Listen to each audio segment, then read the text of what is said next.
FanFest is always just a great celebration, of the game first and foremost, and then to be able to celebrate the success of our team. And the one thing that has always been consistent is our fans have always showed up. And this was on our minds when we first came here, to have a fan fest and begin to promote the game in Kansas City, and promote our players and promote the proud tradition of the Royals. And early on, we're fortunate obviously to have a great alumni base here. So that was something that we're always proud of. Of course, we instituted the award ceremony a couple of years later after being here, where we named awards after our key alumni. And so it's but to see it continue to evolve, and just we've had to move venues, of course, and to a larger facility here, and it's just a lot of fun. What's your mindset as you go into spring training? Ned was basically saying, we've got our rotation set with a couple maybe questions of people to fight it out, our bullpen, a lot more pieces than many years ago when every position was up for grabs. As you go into this one, what is your mindset? Well, you want to get through spring training healthy. The second part of that is you've got to get the pitching ready and get it prepared to go out and compete. And of course, we're going to need more innings out of our rotation this year. We feel like that we're positioned to do that. We're in a better shape to do that, rather.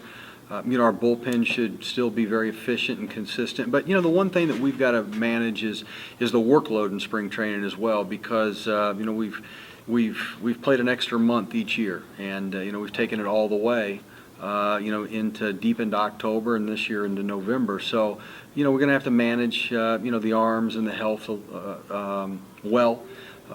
So that's why it was important for us to get a guy like Ian Kennedy, who can give us innings right out of the gate. We expect him to get out of the chute strong, give us those innings, so it doesn't put Ned and Dave and the rest of the pitching staff in a tough spot. So we're counting on him and others, but we need a deeper, more consistent rotation, and we feel like on paper that that's indeed the case.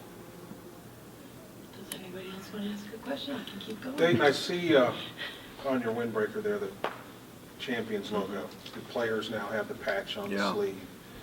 Clearly that's a symbol of champions, baseball excellence. What can you help to tell us what you think that means and how proud you are to see that? I don't reflect a lot, but just where it kind of hit me this year, I was at the Academy last week in the Dominican Republic, and just seeing the raw enthusiasm of our young players. I mean, 16 to 18-year-old Dominican and Venezuelan players that aspire, to not only play in the major leagues. I mean, they aspire just to play in the States, and then be able to progress. But those kids were so excited, and just such a innocence about the success and of the organization. And it kind of hit me. He said, we were the best team in the world.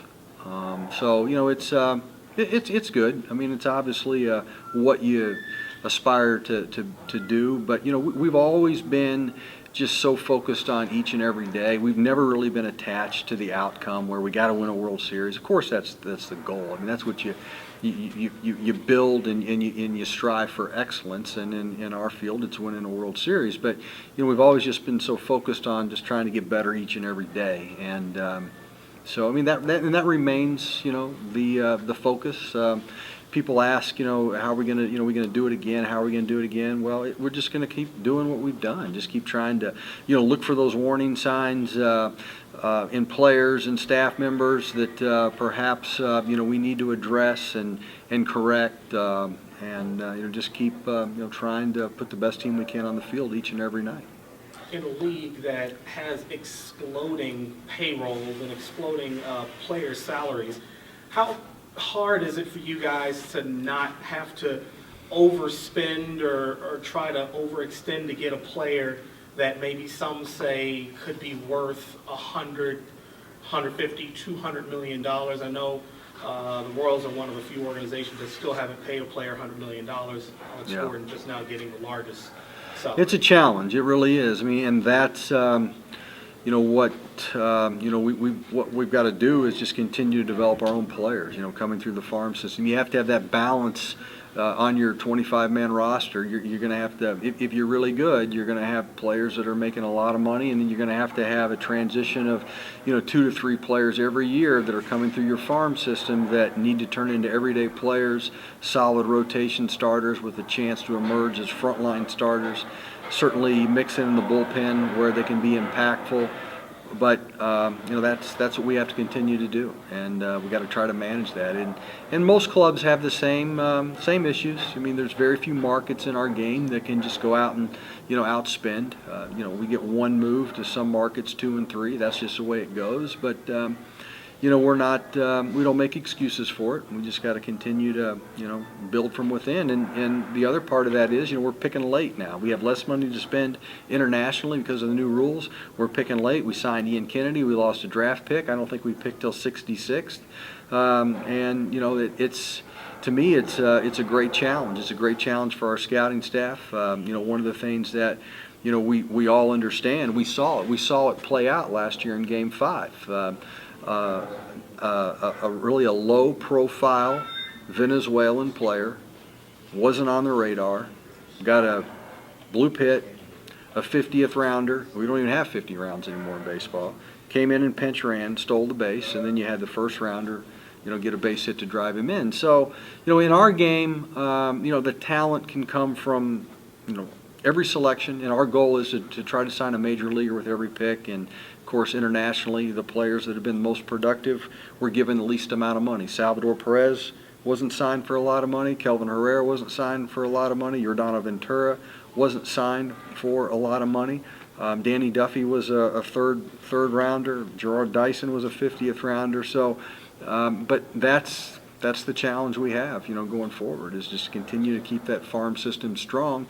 Develop players, transition them to the major leagues, so we can manage our payroll and keep us competitive. So that means that you are probably not going to be as aggressive in the middle of the season, maybe to get a name, kind of like last year you got Johnny Cueto. Well, we'll see. I mean, you never know what players are going to be available. I mean, 2 years ago at the trade deadline, we tried to execute a lot of different things, and it just wasn't the right matchup for us. It's not that, we were maxed out payroll-wise. I mean, Mr. Glass is always willing to, extend and go above and beyond if it's the right player or pitcher that makes sense to put us over the top. But, yeah, I mean, you're going to have to continue to fix your roster. I mean, it's not a push-button club. I mean, there's going to be things that you have to manage. Hopefully we stay healthy through spring training and we can break camp with this group. And but if not, you're going to have to make adjustments. I mean, nobody's going to say, well, it's okay. So, player got hurt or player. No, you got to look for solutions all the time. And we're going to have to make adjustments throughout the year, just like every team does, if they're going to stay competitive and win.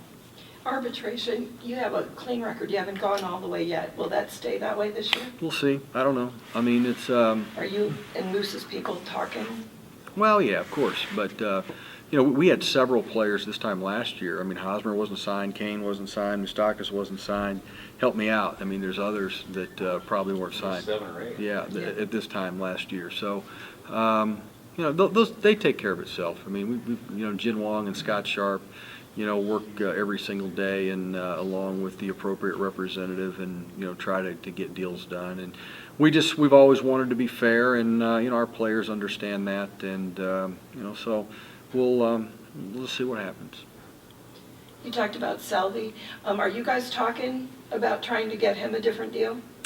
Karen, I mean, again, something probably we wouldn't discuss openly. I mean, I appreciate the question, but, it doesn't do any of us any good to discuss those types of things. There's been a lot written about it. There's been a lot speculated about it.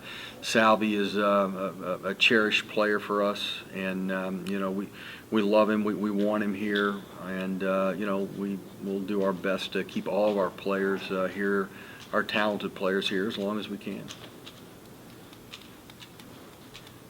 When are you heading to spring training? I don't know yet. I got to look at it sometime. Okay, that's good. Glad you're going. Dayton, bringing Soria back, obviously he was a great player here the first Yeah. time. He's a great person too.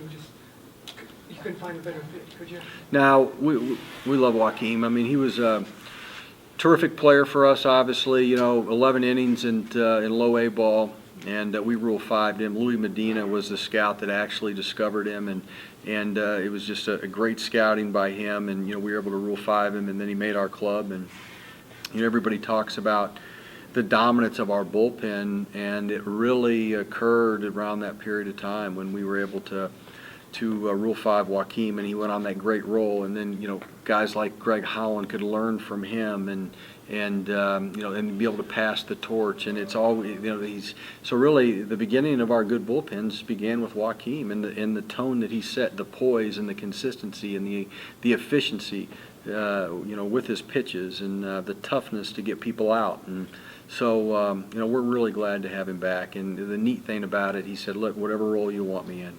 I realize Wade Davis is probably going to be the closer. You got Kelvin Herrera. I mean, Luke Hoshaver is outstanding. And, Joakim said, whatever role you guys want me in, I'll perform.